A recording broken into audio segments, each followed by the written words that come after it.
አብዛኛውን ጊዜ በራስ መተማመን ወይም ደግሞ ኮንፊደንስ ማለት ጮክ ብሎ ማውራት፣ ከልክ ያለፈ አመለካከት ወይም ደግሞ ግምት ለራስ መስጠት እንዲሁም ደግሞ አለመፍራት ሊመስለን ይችላል። ነገር ግን ይሄ የተሳሳተ አመለካከት ነው። ምናልባት ኮንፊደንስን ወይም ደግሞ በራስ አለመተማመንን ሚስ አንደርስታንድ አድርገነዋል ልንል እንችላለን።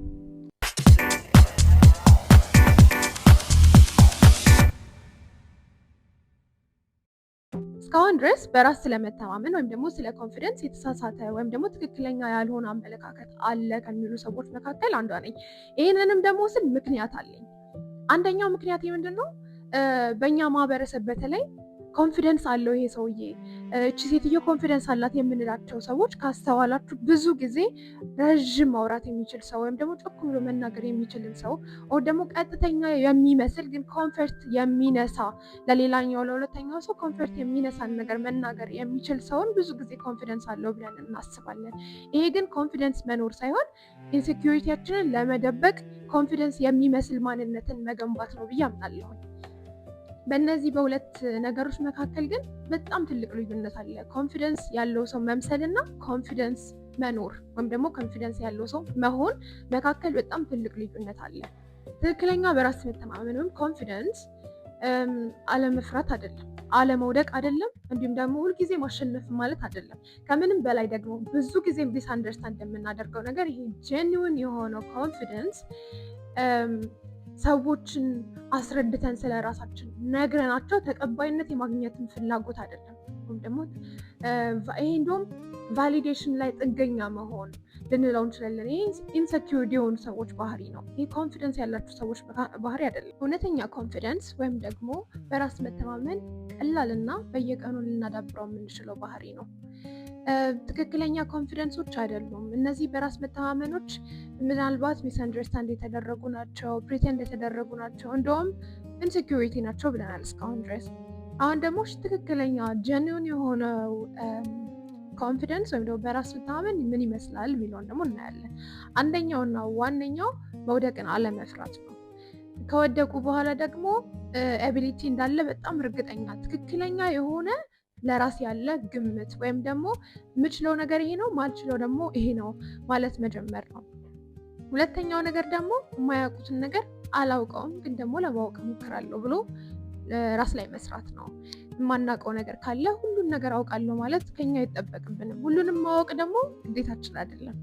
ስለዚህ የማናውቀውን ነገር አላውቅም ማለት ኮንፊደንስ ያለው ሰው ትልቁና ዋነኛው ባህሪ ነው። ሶስተኛው በራሱ የሚተማመን ሰው በፍጹም ሰው ምን ያመጣል ስለ ሰው አይመለከተኝም ብሎ ስርዓትን፣ ባህልን፣ ወግን የማይመጥን ላለበት ቦታ የማይሆን ወይም የማይወክል እንዲሁም ሁለተኛን ሰው ኮንፈርት የማይሰጥ ንግግር አይናገርም ወይም ደግሞ ተግባርን አያደርግም። ኮንፊደንስ ወይም ደግሞ በራስ መተማመን ያለው ሰው ከምነግራችሁ በላይ ራሱንም አጠገቡ ወይም ደግሞ አካባቢ ያሉትን ሰዎች ከሚገባ በላይ ያከብራል። አራተኛ በራሱ የሚተማመን ሰው ሁሉን ነገር አንደር ኮንትሮል እንዳደረገ አያስመስልም። እርዳታ ካስፈልገው፣ እገዛ ካስፈልገው እርዱኝ፣ አግዙኝ ብሎ ይጠይቃል። እስካሁን ትክክለኛ የራስ መተማመን ያላቸው ሰዎች አቴንሽን አይፈልጉም። አላስፈላጊ የሆነ አቴንሽንን መሳብ አይፈልጉም። እንዲሁም ደግሞ ከሰዎች ጋር ሲሆኑ እኔን ብቻ የሚመለከት ነገር ወይም ደግሞ እኔን ይመቸኝ እንጂ ስለሌላው ሰው ምን አገባኝ፣ አይ ዶንት ኬር፣ እኔ የወደድኩት ነገር ይሁን እንጂ የሚሉ ሰዎች አይደሉም ብለናል። ሌላው ደግሞ አይጮሁም። ምናልባት ደግሞ የተረጋጉ ዝምተኞችም ሊሆኑ ይችላሉ። ብዙ ጊዜ እኔ የተረዳሁት ነገር ማለት ነው የምናስበው ኢንትሮቨርት የሆነ ሰው ኮንፊደንስ የሌለው፣ ኤክስትሮቨርት የሆነ ሰው ደግሞ በጣም ኮንፊደንስ ያለው ይመስለኛል።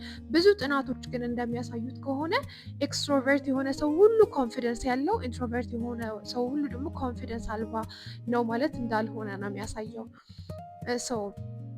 ይሄንን ሁሉ ካልን እንዴት ነው ታዲያ ይህንን ትክክለኛ የሆነውን ኮንፊደንስ ቢውልድ የምናደርገው ወይም ደግሞ የምናዳብረው የሚለውን ነገር ነው የምናየው።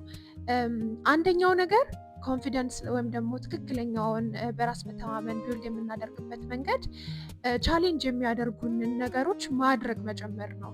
ለምሳሌ እኔ በፊት ሰው ፊት ለፊት ወይም ደግሞ ሰዎች በተሰበሰቡበት ቦታ ቁጭ ብሎ መመገብ ወይም ደግሞ ከራሴ ጋር ጊዜ ማሳለፍ በጣም በቃ የሚከብደኝ ሰው ነበርኩኝ እና ይህንን ትክክለኛ ኮንፊደንስ ለመስራት እንደምፈልግ ሳስበው አንደኛና ዋነኛ ያደረግኩት ነገር ምንድን ነው? ፐብሊክ ቦታ ላይ ያለ ሄድሴት፣ ያለ ማንም አጋዥ፣ ያለ ጓደኛ ፐብሊክ ላይ ሄዶ መቀመጥ የምፈራውን ነገር ማድረግ ነው። በእውነት በጣም ትጠቀማላችሁ። ኮንፊደንሳችሁን ደግሞ ቢውልድ ታደርጋላችሁ። ሁለተኛው ደግሞ ከሰዎች ተቀባይነት ለማግኘት ብለን የምናደርጋቸውን ተግባራቶች ለይቶ ማወቅና ከእነሱ ተግባራቶች መቆጠብ ነው። ተግባራችን ወይም ደግሞ ኮንፊደንሳችን ሰዎች ተቀባይነት ላይ መሰረት ያደረገ ጥገኛ የሆነ ከሆነ ቫሊዴሽን ፈላጊዎች እንሆናለን። አሁንም ትክክለኛ ወዳልሆነ ኮንፊደንስ እንመለሳለን ማለት ነው። ሶስተኛው ደግሞ ለራሳችን ግልጽ መሆን መጀመር ነው። ጠንካራ ጎናችንን እና ደካማ ጎናችንን ሊስታወት አድርገን ጠንካራ ጎናችንን አፕሪሺየት ማድረግ፣ ከሌሎች ሰዎች አፕሪሺዬሽን አለመጠበቅ፣ ራሳችንን በራሳችን ይሄንን ጉዴን ወደዋለሁ፣ ይሄኛው ባህሪ በጣም ደስ ይለኛል ማለት መጀመር ምንም ጉዳት የለውም። ራስን መኮፈስ፣ ስለ ራስ አላስፈላጊ የሆነ አስተሳሰብ መያዝ ምናምን አይደለም። ይሄ ነው ኮንፊደንስ ማለት። ትክክለኛው ኮንፊደንስ ስለ ራስ ጠንካራ ጎን ማወቅ ነው። ሁለተኛው ደግሞ ደካማ ጎናችንን አውጥተን ሊስታወት በማድረግ ይሄኛውን ባህሪን ማስተካከል አለብኝ፣ ይሄ ባህሪ ከኔ ጋር አይሄድም ብለን ስህተቶቻችንን አድሚት ማድረግ ማለት ይሄ ስህተት ከኔ ጋር መኖር የለበትም ብለን አስበን ስህተቶቻችንን ማውጣት፣ እንዲሁም ደግሞ ቅድም እንዳልኳችሁ ጠንካራ ጎናችንን ደግሞ አፕሪሺየት ማድረግ ነው። አራተኛው እና የመጨረሻው ደግሞ ኮሚኒኬሽን ስኪላችን ላይ መስራት ወይም ማሳደግ ነው። ይህንንም ማለት ደግሞ እንዴት ነው ከሰው ጋር ኮሚኒኬት ማድረገው፣ ሶሻል ህይወቴን እንዴት ነው ማስተካክለው፣ እንዴት ነው ሰውን በደንብ መስማት የምችለው፣ እንዴት ነው ደግሞ መናገር የምችለው፣ ሀሳቤን በግልጽ በራስ ይሄ ራሴን ኤክስትሪምሊ ሃምብል ሳላደርግም እንደገና ደግሞ ራሴን ኤክስትሪምሊ ደግሞ ከፍ ሳላደርግም ባላንስ ባደረገው ወይ ከሰው ጋር እንዴት ነው ኮሚኒኬት የማደርገው የሚለውን ነገር ደግሞ መማር ማሳደግ ነው።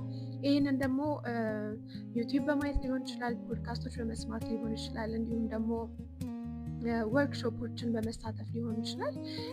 በዚህ ወይ ኮሚኒኬሽን ስኪላችንን ደግሞ ማሳደግ እንችላለን ማለት ነው። የዛሬው ቪዲዮችን ይህንን የሚመስል ነበረ። ሀሳብ ካላችሁ አስተያየት ካላችሁ ደግሞ ኮመንት ሴክሽን ላይ በመግባት ሀሳባችሁን አስተያየታችሁን መጻፋችሁን አትርሱ። እንዲሁም ደግሞ ላይክ፣ ሼር፣ ሰብስክራይብ እያደረጋችሁ ደግሞ ቤተሰቦች የሆኑ በጣም በጣም ነው አመሰግነው እና ኔክስት ታይም እስከምንገናኝ ድረስ ደግሞ መልካም ሳምንት ይሁንላችሁ።